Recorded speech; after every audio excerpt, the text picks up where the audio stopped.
다 끝났어.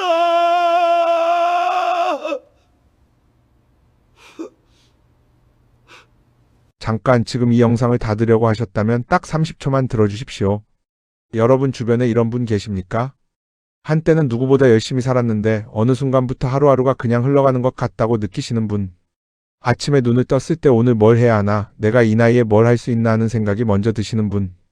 오늘 제가 들려드릴 이야기는 그런 분들을 위한 이야기입니다. 이 이야기 속 주인공은 62살입니다. 한쪽 다리가 없습니다. 퇴직금도 변변치 않았고 특별한 자격증도 화려한 학력도 없습니다. 그런데 지금 이분은 동네에서 가장 분주한 사람 중 하나가 되었습니다. 사람들이 줄을 서서 찾아오고 강의 요청이 들어오고 무엇보다 매일 아침 눈을 뜨는 것이 기대가 된다고 말합니다. 대체 무슨 일이 있었던 걸까요? 지금부터 천천히 그 이야기를 시작하겠습니다. 편하게 앉아서 들어주십시오. 경상도의 한 작은 공업도시, 공장 굴뚝 연기가 늘 하늘에 걸려있던 그 도시에서 팍성호라는 사람이 살았습니다. 1962년생, 올해로 62살. 사람들이 그를 기억할 때 가장 먼저 떠올리는 단어는 한결같았습니다. 묵묵하다, 성실하다, 말이 없다. 성호 씨는 고등학교를 졸업하고 곧바로 공장에 들어갔습니다. 그 시절 그 또래 남자들이 대부분 그랬듯이 대학이라는 선택지는 처음부터 없었습니다. 부모님은 농사를 지으셨고 형제가 셋이나 있었습니다. 빨리 돈을 벌어야 했습니다. 공장 일은 고됐습니다. 새벽 6시에 출근해서 저녁 7시에 퇴근하는 날이 일상이었습니다. 연장 근무는 달의 절반이 넘었고 명절에도 공장은 돌아갔습니다. 손이 거칠어졌고 허리는 40대 초반부터 시큰거리기 시작했습니다. 하지만 성호 씨는 불평하지 않았습니다. 그것이 삶이라고 생각했습니다. 25에 결혼했습니다. 아내 김순자 씨는 같은 공장 근처 식당에서 일하던 분이었습니다. 수줍음이 많은 성호 씨가 처음으로 먼저 말을 걸었던 사람이었습니다. 두 사람은 말이 별로 없어도 서로를 잘 알았습니다. 그런 사이였습니다. 아이는 둘이었습니다. 딸 지연이와 아들 상민이. 지연이는 나중에 간호사가 되었고 상민이는 서울에서 회사에 다녔습니다. 평범한 가정이었지만 성호 씨는 자랑스러웠습니다. 자식들이 자기보다 나은 삶을 산다는 것, 그게 그의 가장 큰 보람이었습니다. 공장에서 그는 기계 정비 파트를 맡았습니다. 기계가 이상한 소리를 낸다 싶으면 그가 제일 먼저 달려갔습니다. 어딘가 삐걱거리고 덜컹거리는 것들을 다시 맞추고 조이는 일. 손으로 하는 일이었습니다. 그는 그 일이 좋았습니다. 기계는 거짓말을 하지 않았습니다. 원인이 있으면 결과가 있고 고치면 돌아갔습니다. 그 단순함이 좋았습니다. 동료들 사이에서 그는 믿음직스러운 사람이었습니다. 새벽 기계 고장이 나면 먼저 연락이 오는 사람이었고 후배들이 형 이거 좀 봐주세요 라고 찾아오면 언제나 자리를 내주는 사람이었습니다. 그렇게 30년 넘게 흘렀습니다. 성호 씨의 세계는 작지만 안정적이었습니다. 매일 똑같은 시간에 일어나고 똑같은 버스를 타고 출근하고 똑같은 자리에서 기계를 만지고 똑같은 길로 퇴근하고 아내가 차려준 밥을 먹고 잠이 드는 삶. 변화가 없는 삶이었지만 그 안에 그만의 질서가 있었습니다. 그것이 박성호라는 사람의 세계였습니다. 58이 되던 해의 가을이었습니다. 그 무렵 성호 씨는 슬슬 은퇴를 생각하고 있었습니다. 딱히 하고 싶은 것이 있어서가 아니라 몸이 조금씩 버거워졌기 때문입니다. 허리 통증이 예전보다 심해졌고 무릎도 자주 시렸습니다. 공장 바닥에서 쪼그려 앉아 기계 밑을 들여다보는 일이 전처럼 쉽지 않았습니다. 동료 중 한 명이 먼저 퇴직했을 때 성호 씨는 막연히 생각했습니다. 나도 이제 한 2년 뒤면 되겠구나. 그 다음엔 뭘 하나? 텃밭이나 가꿀까? 아니면 그냥 쉬어도 되겠지. 아직 막막하긴 했지만 마음은 그렇게 여유를 부리고 있었습니다. 그런데 그해 10월 어느 아침이었습니다. 그날은 평소보다 30분 일찍 공장에 나왔습니다. 오래된 압축기 하나가 전날부터 소리가 이상하다고 했기 때문입니다. 일찍 나와서 점검을 하려고 했습니다. 빠른 걸음으로 기계 쪽으로 향하던 그 순간이었습니다. 쿵! 굉음과 함께 천장 가까이 고정되어 있던 무거운 금속 부품 하나가 갑자기 떨어졌습니다. 안전핀 결함이었습니다. 아무도 몰랐습니다. 그날 아침 성호 씨가 가장 먼저 그 아래를 지나기 전까지는 성호 씨는 그 자리에서 쓰러졌습니다. 그 다음 기억은 병원 천장이었습니다. 하얀 조명이 눈에 들어왔습니다. 머리 위에서 누군가 이야기하는 소리가 들렸습니다. 아내의 울음소리도 들렸습니다. 몸이 천근만근이었고 오른쪽 다리에서 어떤 감각도 느껴지지 않았습니다. 의사가 차분한 목소리로 말했습니다. 무릎 아래를 절단해야 합니다. 신경과 혈관이 너무 많이 손상되었습니다. 성호 씨는 그 말을 들으며 아무 감정도 느끼지 못했습니다. 아직 현실이 아닌 것 같았습니다. 꿈처럼 느껴졌습니다.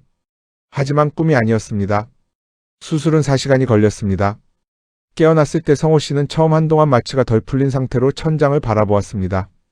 그리고 조금씩 정신이 돌아오면서 오른쪽 다리를 내려다보았습니다. 이불 위에 봉긋하게 솟아 있어야 할 발에 윤곽이 없었습니다.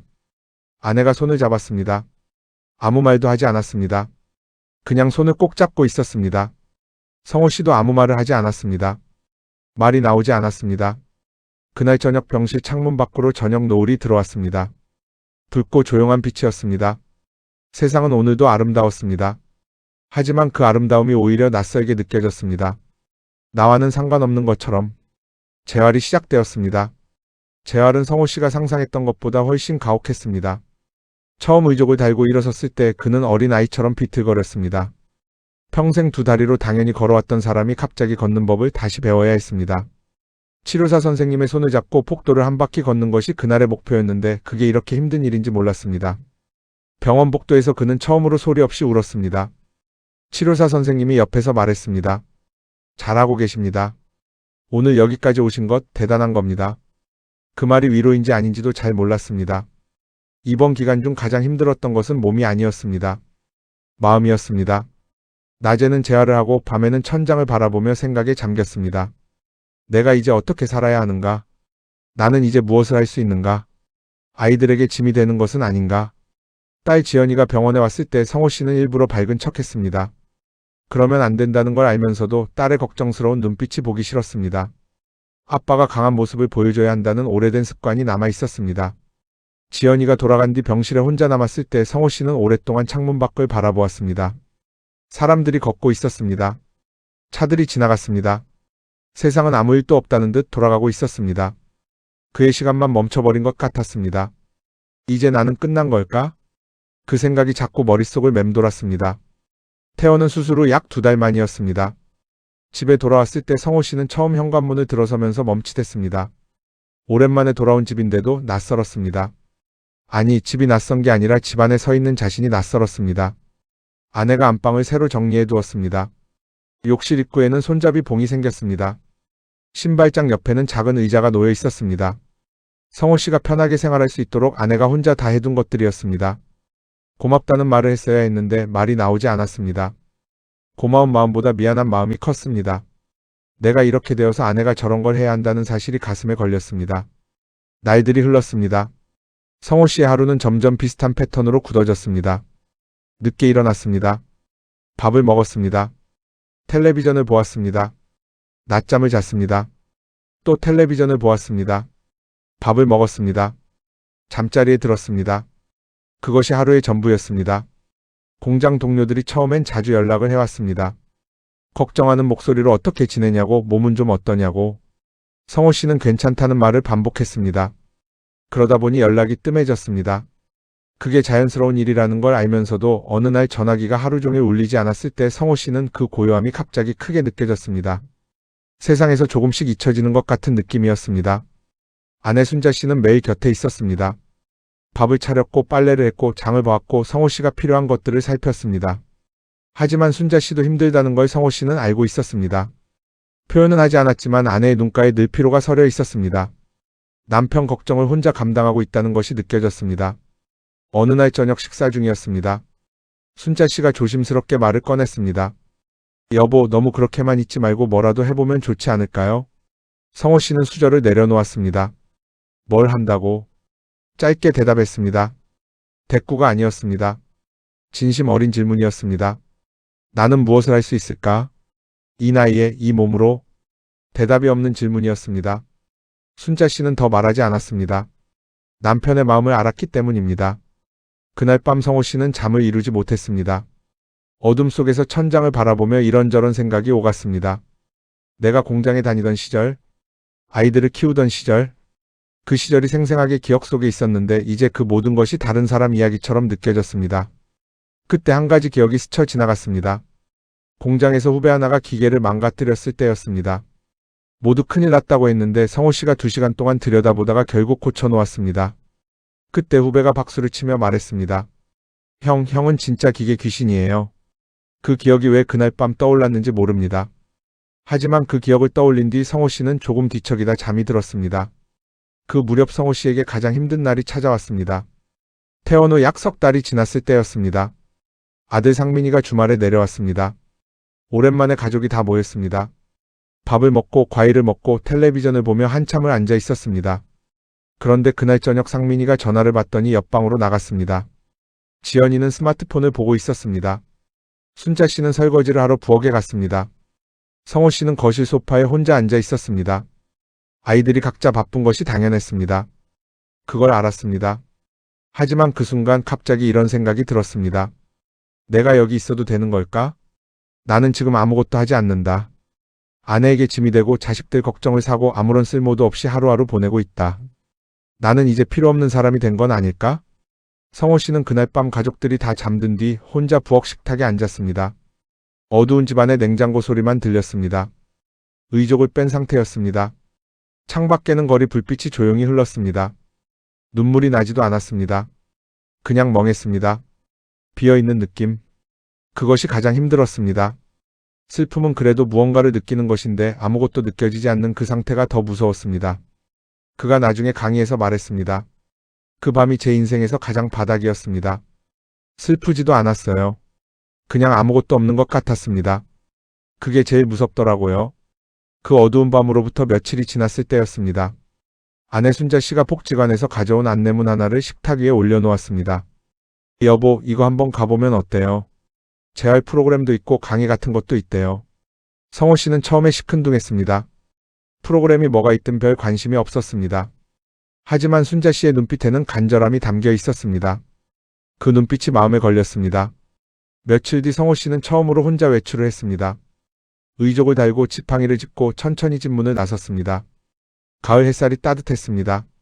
걷는 것이 아직 불편했지만 공기가 좋았습니다. 오랫동안 집 안에만 있었다는 것을 그제야 실감했습니다. 복지관은 버스로 2정거장이었습니다. 하지만 성호 씨는 걸어갔습니다. 천천히, 지팡이를 짚으며. 그렇게 걷는 것이 오늘은 해볼 만하다는 생각이 들었습니다. 복지관에 들어서자 담당자가 밝게 맞았습니다.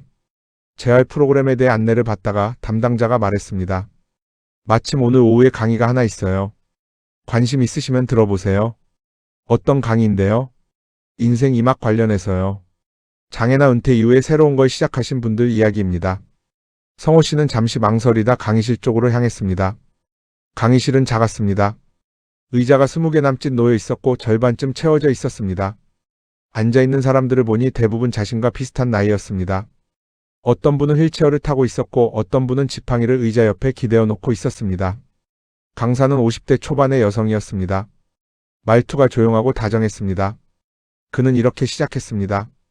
여러분, 오늘 저는 여러분께 정답을 드리러 온 게 아닙니다. 다만 한 가지 질문을 드리려고 합니다. 우리가 잃은 것을 바라보며 살 수도 있고 아직 남아있는 것을 바라보며 살 수도 있습니다. 어느 쪽을 바라보느냐에 따라 삶이 전혀 달라집니다. 성호 씨는 그 말을 들으면서 팔짱을 꼈습니다. 좋은 말이긴 한데 현실은 그리 간단하지 않다는 생각이 들었습니다. 강사는 계속했습니다. 우리는 흔히 나이가 들거나 몸이 불편해지거나 직업을 잃으면 그것이 끝이라고 생각합니다. 하지만 실제로 그 이후에 가장 빛나는 시간을 만난 분들이 있습니다. 그분들의 공통점은 한 가지였습니다. 잃은 것을 보는 대신 남아있는 것을 먼저 물어봤다는 겁니다. 그때 강사가 화면에 글자 하나를 띄웠습니다. 내가 아직 할 수 있는 것은 무엇인가? 성호 씨는 그 문장을 읽으면서 뭔가가 가슴에 걸렸습니다. 잃은 것을 보는 것과 남아있는 것을 보는 것. 그 차이. 강의가 끝난 뒤 성호 씨는 자리에서 일어나지 않고 한동안 앉아 있었습니다. 사람들이 하나둘 나가고 강의실이 조용해졌는데도 그는 그 자리에 있었습니다. 강사가 다가와 물었습니다. 괜찮으세요? 네. 그냥 생각이 나서요. 무슨 생각이요? 내가 뭘 할 수 있을까 하는 생각이요. 강사가 조용히 웃으며 말했습니다. 그 질문을 할 수 있다는 게 시작이에요. 그 말이 그날 집으로 돌아오는 내내 성호 씨의 귀에 맴돌았습니다. 그날 밤 성호 씨는 오랜만에 책상 앞에 앉았습니다. 서랍에서 볼펜을 꺼냈습니다. 흰 종이 한 장을 꺼냈습니다. 그리고 천천히 제목을 썼습니다. 내가 아직 할 수 있는 것. 한참을 멍하니 앉아 있었습니다. 아무것도 떠오르지 않는 것 같았습니다. 손이 움직이지 않았습니다. 하지만 포기하지 않고 계속 생각했습니다. 내가 할 수 있는 것, 잃지 않은 것, 아직 남아있는 것. 그러자 조금씩 무언가가 떠오르기 시작했습니다. 손으로 하는 일, 기계를 다루는 일, 원인을 찾아 고치는 일, 차분하게 집중하는 것, 사람들의 이야기를 듣는 것, 그것들이 하나씩 종이 위에 적혔습니다. 종이를 가만히 내려다보던 성호 씨의 머릿속에 갑자기 한 가지 장면이 떠올랐습니다. 공장에서 일하던 시절 동료 중 한 명이 집에서 쓰던 라디오가 고장났다고 했습니다. 서비스 센터에 맡기니 수리비가 너무 비싸다고 했습니다. 성호 씨가 그냥 한번 가져와 보라고 했습니다. 들여다보니 첩첩불량이었습니다. 1시간쯤 걸려서 고쳐줬습니다. 동료가 그때 뭐라고 했더라. 성호 형이 있으면 수리점 필요 없겠다. 그 장면이 생각났습니다. 수리. 그 단어가 종이 위에 적혔습니다. 생활 가전 수리. 성호 씨는 그 단어를 쓰고 나서 잠시 멈췄습니다. 그리고 다시 들여다보았습니다. 이게 가능할까? 나이가 60이 넘었다. 한쪽 다리가 없다. 뭘 배운 것도 아니고 자격증이 있는 것도 아니고 가게를 차릴 돈이 있는 것도 아니다. 하지만 그와 동시에 다른 생각도 들었습니다. 그래도 할 수 있지 않을까? 그냥 작게, 조용히, 내가 할 수 있는 것부터. 그날 밤 성호 씨는 아주 오랜만에 잠이 잘 들었습니다.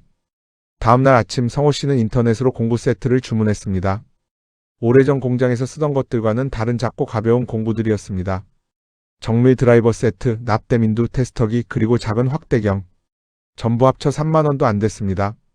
주문을 마치고 나서 창고 문을 열었습니다. 창고는 오랫동안 잡동사니들이 쌓여 있었습니다. 낡은 골프 가방, 쓰지 않는 상자들, 먼지 쌓인 자전거. 성호 씨는 지팡이를 짚고 천천히 창고 안으로 들어갔습니다. 그리고 조금씩 치우기 시작했습니다. 1시간이 걸렸습니다. 의자에 앉아서 할 수 있는 것과 서서 해야 하는 것을 번갈아 가며 했습니다. 무거운 건 끌어당겼고 가벼운 건 들어 옮겼습니다. 땀이 났습니다. 창고가 조금씩 비어지자 구석에 있던 낡은 나무 작업대가 보였습니다. 젊은 시절 손수 만들었던 것이었습니다. 먼지를 닦아냈습니다. 작업대 위에 전등을 하나 달았습니다. 바라보니 작은 작업 공간이 되어 있었습니다. 그날 저녁 순자 씨가 창고를 보고 말했습니다. 이거 뭐 하려고요? 수리 좀 해보려고. 수리요? 응. 동네 사람들 가전제품 고쳐주려고. 순자 씨는 잠시 성호 씨를 바라보았습니다. 그리고 말없이 고개를 끄덕였습니다. 더 묻지 않았습니다. 그냥 알겠어요 라고 했습니다. 그게 순자 씨의 방식이었습니다. 사흘 뒤 택배가 왔습니다. 공구 세트가 도착했습니다. 성호 씨는 창고 작업대 위에 공구들을 하나씩 꺼내 놓았습니다. 작은 공구들이었지만 그 자리에 놓이니 뭔가 진지한 느낌이 들었습니다. 그리고 거기서 처음으로 해본 것은 집에 있던 낡은 선풍기였습니다. 몇 년 전부터 속도 조절이 잘 안 됐는데 그냥 두고 쓰던 것이었습니다. 분해해보니 속도 조절 스위치 안에 접점이 산화되어 있었습니다. 가는 사포로 닫고 다시 조립했습니다. 선풍기를 켰습니다. 1단, 2단, 3단. 부드럽게 돌아갔습니다. 성호 씨는 그 선풍기를 바라보며 작게 웃었습니다. 오랜만에 뭔가를 고쳤다는 느낌. 그 감각이 낯설면서도 반가웠습니다. 그로부터 며칠 뒤 이웃집 아주머니가 초인종을 눌렀습니다. 성호 씨, 저 믹서기가 갑자기 안 되는데요. 혹시 한번 봐주실 수 있을까요? 성호 씨는 잠시 멈췄습니다. 그리고 말했습니다. 가져와 보세요. 믹서기를 분해해보니 탄소 브러쉬가 달아 있었습니다. 비슷한 규격의 부품을 인터넷으로 주문해서 이틀 뒤에 교체해줬습니다.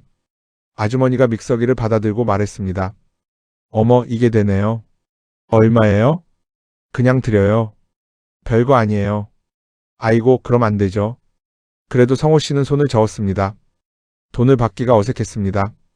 그냥 고쳐주는 것 자체가 좋았습니다. 아주머니는 이틀 뒤에 호박죽을 한 그릇 들고 왔습니다. 성호 씨는 그 호박죽을 먹으면서 뭔가 오래된 것이 돌아오는 느낌을 받았습니다. 누군가에게 필요한 사람이 된 느낌. 그 감각이었습니다. 소문은 천천히 퍼졌습니다. 동네에서 가전제품이 고장나면 성호 씨를 찾는다는 이야기가 하나둘 돌기 시작했습니다. 전기포트, 라디오, 다리미, 토스터기. 처음 보는 제품은 인터넷으로 찾아보며 공부했습니다. 모르는 것은 모른다고 했습니다. 그리고 어느 날 성호 씨는 집 대문 옆에 작은 팻말을 하나 세웠습니다. 종이에 볼펜으로 써서 코팅한 것이었습니다. 생활 가전 수리합니다. 박성호. 조용하고 작은 시작이었습니다. 팻말을 세우고 열흘쯤 지났을 때였습니다. 동네 끝에 사시는 할머니 한 분이 라디오를 들고 찾아오셨습니다. 오래된 소형 라디오였는데 소리가 한쪽으로만 나온다고 하셨습니다. 성호 씨는 작업대에 라디오를 올려놓고 들여다봤습니다. 스피커 연결 단자가 느슨해져 있었습니다. 납땜을 다시 했습니다. 30분도 걸리지 않았습니다. 할머니 다 됐습니다. 라디오를 켜자 양쪽에서 고른 소리가 흘러나왔습니다. 할머니가 귀를 기울이시더니 환하게 웃으셨습니다. 아이고 이게 되네. 진짜 되네. 그리고 핸드백에서 10,000원짜리 지폐 한 장을 꺼내셨습니다. 아저씨 그냥 받을 수는 없어요. 아닙니다, 할머니. 별거 아니에요. 아니야, 받아야 돼. 이거 받아요. 할머니는 성호 씨의 손에 10,000원짜리를 쥐어주고 돌아가셨습니다. 성호 씨는 그 돈을 바라보았습니다. 10,000원. 그것이 첫 번째 수입이었습니다. 공장에서 받던 월급과는 비교도 안 되는 금액이었습니다. 하지만 그날 밤 성호 씨는 그 10,000원짜리 지폐를 한동안 펼쳐놓고 바라보았습니다. 공장에서 30년 넘게 일하며 받았던 어떤 월급날보다 20,000원이 더 크게 느껴졌습니다. 그 이유를 그는 이렇게 말했습니다. 그 돈이 내가 아직 쓸모있는 사람이라는 증거 같았어요.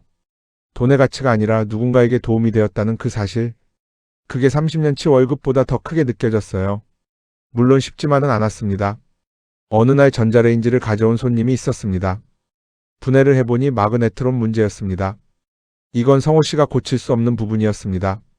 부품 자체가 워낙 고가였고 교체하면 새 제품값과 비슷했습니다. 손님에게 설명을 드렸습니다. 이건 제가 고쳐드리기가 어렵습니다. 마그네트론이 나간 건데 부품값이 너무 비싸요. 손님이 조금 날카롭게 말했습니다. 왜 간판을 걸어놨어요? 고칠 수 있는 것만 받든가. 성호 씨는 그 말에 아무 대꾸도 하지 못했습니다. 손님이 전자레인지를 들고 가버렸습니다. 그날 성호 씨는 한동안 작업대 앞에 앉아 있었습니다. 마음이 가라앉았습니다. 내가 이걸 한다고 해서 뭐가 달라지나? 전문적으로 배운 것도 아니고 결국은 한계가 있을 텐데. 그 생각이 자꾸 맴돌았습니다. 하지만 그날 오후 다른 손님이 왔습니다. 선풍기를 들고 온 어르신이었는데 20분 만에 고쳐드렸습니다. 어르신이 돌아가시면서 말씀하셨습니다. 고마워요. 요즘 이런 곳 없어서 그냥 버릴 뻔했는데. 성호 씨는 그 말을 들으면서 생각했습니다. 모든 걸 다 고칠 수는 없다. 하지만 내가 고칠 수 있는 것들이 있다. 그것만으로도 충분할 수 있다. 그렇게 마음을 다잡고 다시 시작했습니다. 수리를 시작한 지 6달이 지났을 때였습니다. 복지관에서 전화가 왔습니다.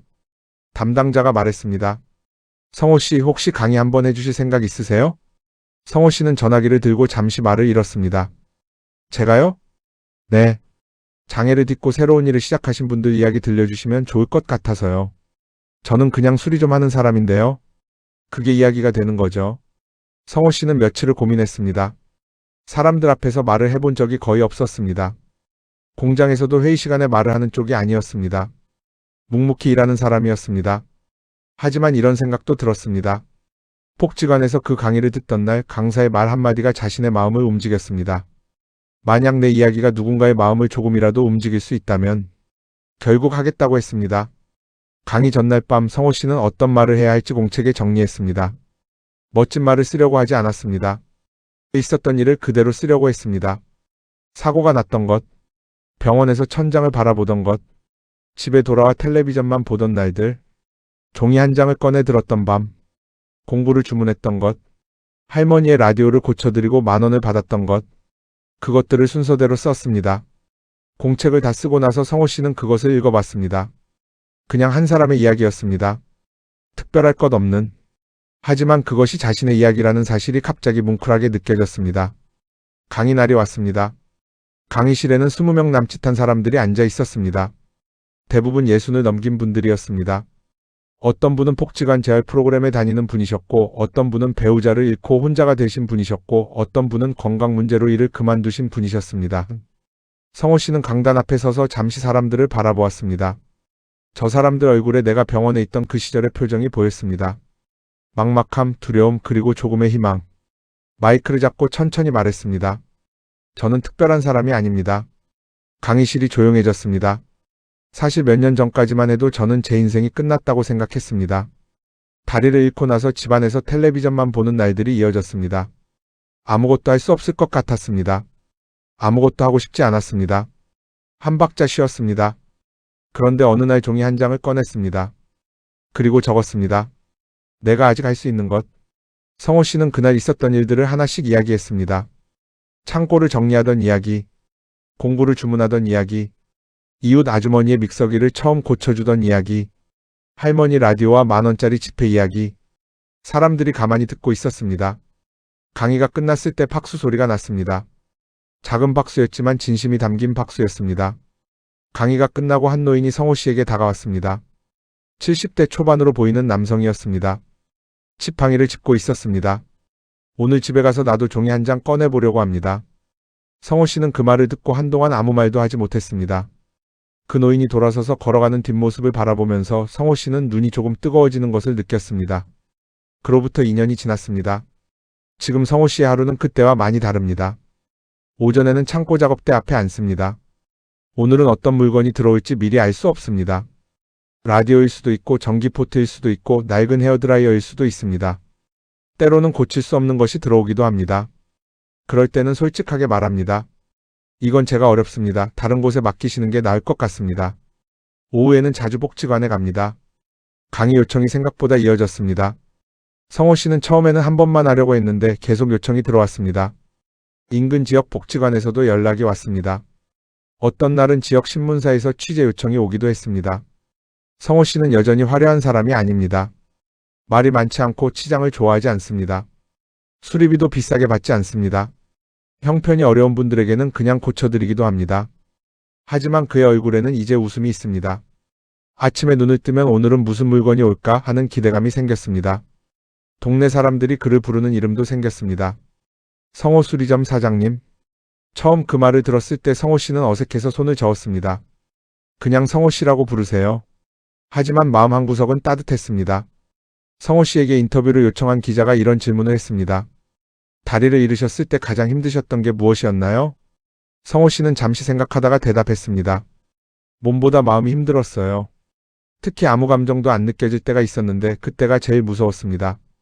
슬픈 건 그래도 뭔가를 느끼는 거잖아요. 아무것도 느껴지지 않을 때 그때가 진짜 바닥이더라고요. 기자가 다시 물었습니다. 그 바닥에서 어떻게 올라오셨어요? 종이 한 장이요. 성호 씨는 짧게 답했습니다. 종이 한 장에 뭘 써야 하나 하고 앉아 있었는데 내가 잃은 것들을 쓰려고 했더니 막막했어요. 그래서 남아있는 것들을 써봤습니다. 그게 시작이었어요. 기자가 마지막으로 물었습니다. 지금 이 이야기를 듣고 있는 분들께 한마디 해주신다면요? 성호 씨는 잠시 말이 없다가 천천히 말했습니다. 장애가 제 인생을 멈춘 게 아니라 방향을 바꿔준 것 같아요. 처음에는 그게 억울하고 화가 났는데 지나고 보니 이쪽 길이 오히려 저한테 더 맞는 것 같다는 생각도 들거든요. 그러니까 지금 힘드신 분들한테 이런 말을 드리고 싶어요. 방향이 바뀐 거지 끝난 게 아니라고요. 지금까지 박성호 씨의 이야기를 들으셨습니다. 다시 한번 돌아보면 그의 이야기에는 엄청난 드라마가 없었습니다. 갑자기 복권에 당첨된 것도 아니고 유명인이 된 것도 아닙니다. 자격증 하나 없이 큰 자본도 없이 그냥 작은 창고에서 지팡이를 짚고 앉아서 사람들의 낡은 물건들을 고쳐주기 시작한 것이 전부입니다. 하지만 그 작은 시작이 그의 삶 전체를 바꿔놓았습니다. 그리고 저는 그것이 특별한 사람만의 이야기가 아니라고 생각합니다. 지금 이 영상을 보고 계신 여러분 가운데에도 비슷한 자리에 계신 분들이 계실 것입니다. 예전에는 열심히 살았는데 어느 순간부터 하루하루가 그냥 지나가는 것 같다고 느끼시는 분. 몸이 예전 같지 않아서 할 수 있는 것들이 줄어든 것 같다고 느끼시는 분. 아이들이 다 크고 나니 갑자기 내 역할이 없어진 것 같다고 느끼시는 분. 은퇴를 했는데 무엇을 해야 할지 모르겠다고 느끼시는 분. 그런 분들께 성호 씨의 이야기가 그리고 오늘 이 시간이 작은 불씨가 되었으면 합니다. 기억해 주십시오. 남아있는 것을 먼저 보는 것. 그것이 시작입니다. 잃은 것을 세는 것과 남은 것을 세는 것, 그 차이가 인생을 전혀 다른 방향으로 이끌 수 있습니다. 오늘 성호 씨가 했던 것처럼 종이 한 장을 꺼내보시는 건 어떨까요? 거창하게 계획을 세우지 않아도 됩니다. 잘 쓰지 않아도 됩니다. 그냥 조용히 앉아서 이렇게 적어보십시오. 내가 아직 할 수 있는 것. 처음에는 아무것도 떠오르지 않을 수 있습니다. 성호 씨도 그랬습니다. 하지만 조금 있으면 하나가 떠오릅니다. 그리고 또 하나가 떠오릅니다. 그 하나가 이야기의 시작이 됩니다. 누군가는 60에 처음 그림을 시작했습니다. 누군가는 65에 책을 썼습니다. 누군가는 70에 처음으로 악기를 배웠습니다. 그리고 누군가는 62살에 다리 하나로 창고 한 칸에서 사람들의 낡은 물건들을 고쳐주기 시작했습니다. 그분들의 공통점은 나이가 적었던 것도 아니고 몸이 완벽했던 것도 아니고 돈이 많았던 것도 아닙니다. 단지 시작했다는 것입니다. 오늘 이 영상을 끝까지 봐주셔서 감사합니다. 바쁜 일상 속에서 혹은 조용한 오후에 잠시 이 이야기에 귀를 기울여 주셨습니다. 그것만으로도 충분히 감사합니다. 여러분의 내일이 오늘보다 조금 더 기대되는 하루가 되기를 바랍니다. 그리고 혹시 오늘 종이 한 장을 꺼내 보셨다면 그 종이 위에서 여러분만의 이야기가 시작되기를 진심으로 응원합니다. 박성호 씨의 창고 불빛은 오늘도 켜져 있습니다.